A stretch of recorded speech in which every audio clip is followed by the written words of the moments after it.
Family সবাই একত্রিত হয়ে আমার বিয়ের কথা পাকাপাকি করবে। এখন আপনি যদি আমাদের দুজনের হাত দেখে একটু বলে দিতেন আমাদের দুজনের প্রেমের ভবিষ্যৎটা কি?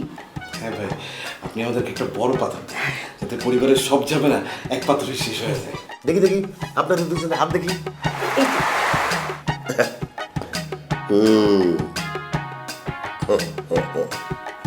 আপনারটা দুইজনের হাতেই লাভ লাইন, মানে প্রেমের রেখা খুব চমৎকার, একদম পরিষ্কার। সুতরাং কোনো পাথর লাগবে না। প্রেমিক প্রেমিকা হিসেবে আপনারা খুব সফল হবেন। বরং আপনাদের প্রেম কাহিনী নিয়ে গল্প, উপন্যাস, নাটক, এমনকি সিনেমাও বানানো যেতে পারে।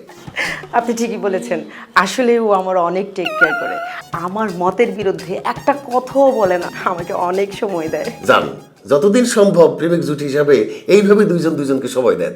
বিয়ের 1 মাস পর আইসা আমার কাছ থেকে পাথর নিয়ে যায়। কেন জ্যোতিষ ভাই, বিয়ের 1 মাস পরে আবার পাথর লাগবে কেন?